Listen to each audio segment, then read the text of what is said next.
Welcome to the video. Today's painting is probably the last in the series that I was doing. I do have some other ideas. I might get back to it in the future, but for now it's done because I've been brewing up some more goodies completely unrelated to this series. Lots of masking, lots of background layers. Starting with a light green, I slowly build up the colour as it gets darker and darker. I add a really deep black here, and it looks pretty prominent right now, but then I'll start to build up the background a bit more with a darker green, and it should all just flow in and look really nice. And then the peeling, of course, very satisfying. I took a different approach with the clothing in this painting. I usually have a well thought out plan of attack for the painting steps, but this time I want to experiment a bit more with some loose painting, some wet on wet, a bit of a carefree approach. Let the water do its thing. Everything I usually paint is so meticulous that I wanted to do the opposite. And my gosh, I am so happy with it. The end result might be the best clothing that I've done. Actually, I was very impressed with myself.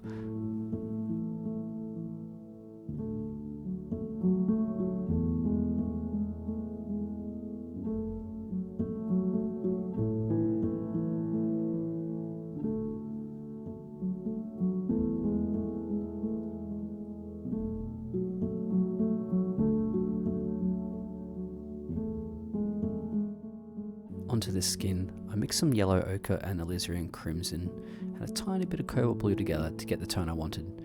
Starting off with some light base layers, I built it up as I went. I didn't record a lot because I had to concentrate and I just completely forgot. Same with the hair. I started out light and just built in sections at a time. Sorry.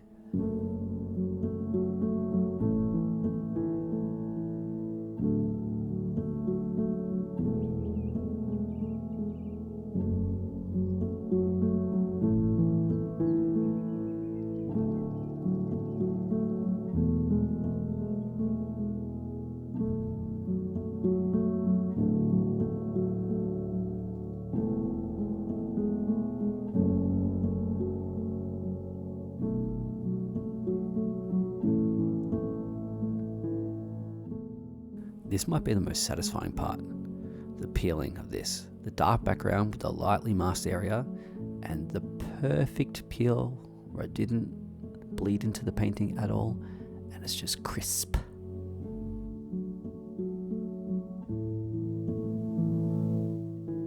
This painting is about a fictional character, Eirené, the Eternal Warden of Nature.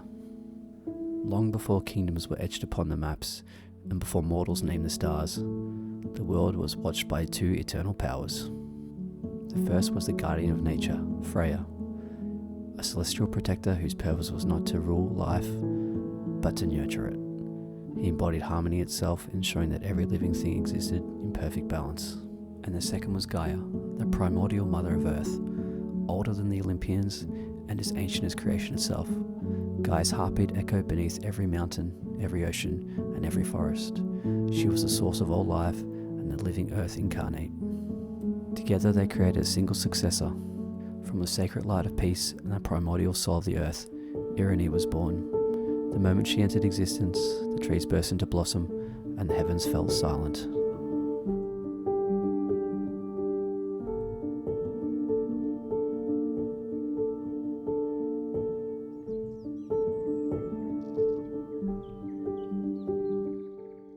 This was another chance for me to be a bit more relaxed with the painting, using wet on wet and merging the green and the pink together in the clouds. I made some of this bottom area quite dark to try balance out the painting because there is a lot of green happening in the painting.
This is something new I tried, an old school transfer method. I didn't want to draw directly onto the painting in case I made a mistake and had to erase it and the paint might lift.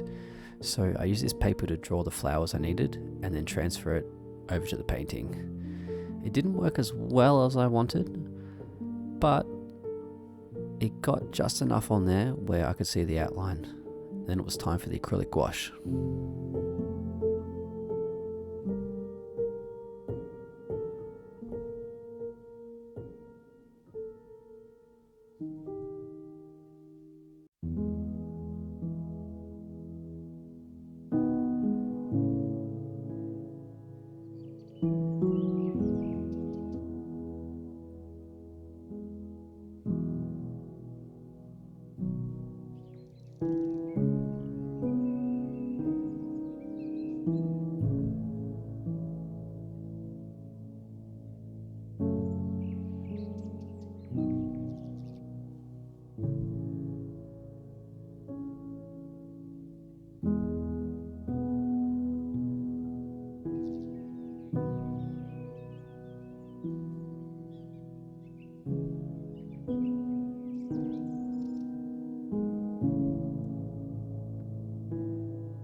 I took a bit of a different approach this time because I actually forgot to mask the sword blade to begin with. So I started with the outer glow. I first wet the area either side and slowly added some gouache to the inner blade, hoping it would just bleed out to make a glowing effect. It seemed to work really well, and I'm pretty happy with the result.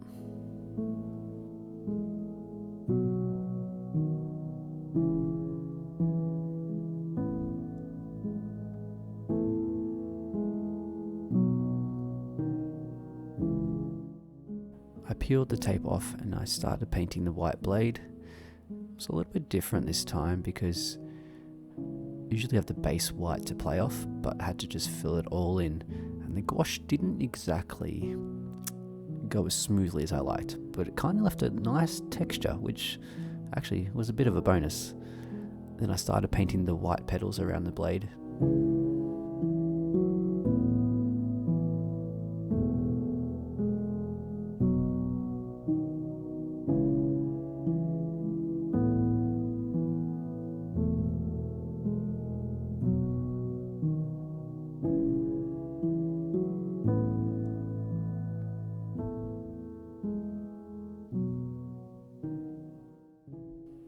Adding the final details for the face, the white reflection in the eyes, the nose, and the lips.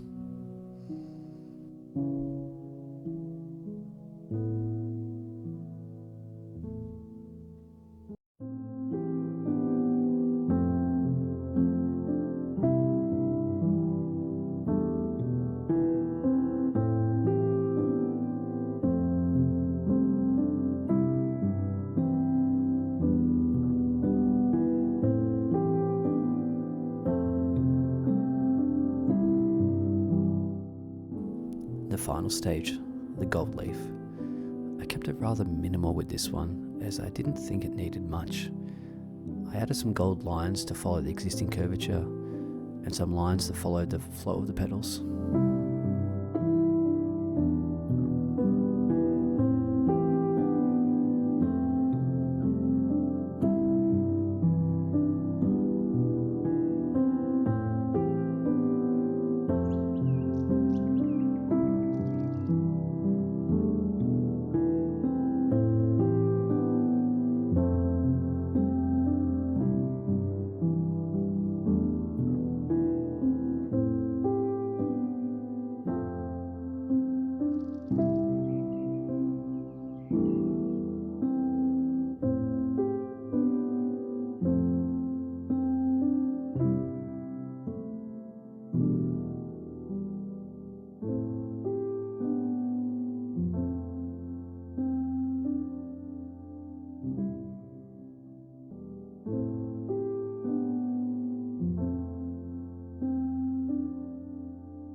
have it, my painting, Eirené. I hope you enjoyed the painting video. I took a couple of chances with this painting and it had been a while since I painted, but I like throwing myself in the deep end and just trying to make it work. I think my favourite part of this painting was the clothing. I took a bit of a gamble there, but I wanted to prove to myself that I could actually still do it. Leave it flowing and expressive. It's not something I often do lately. If you've made it this far, a like and subscribe would do wonders for my channel. And if you have any questions, feel free to comment below.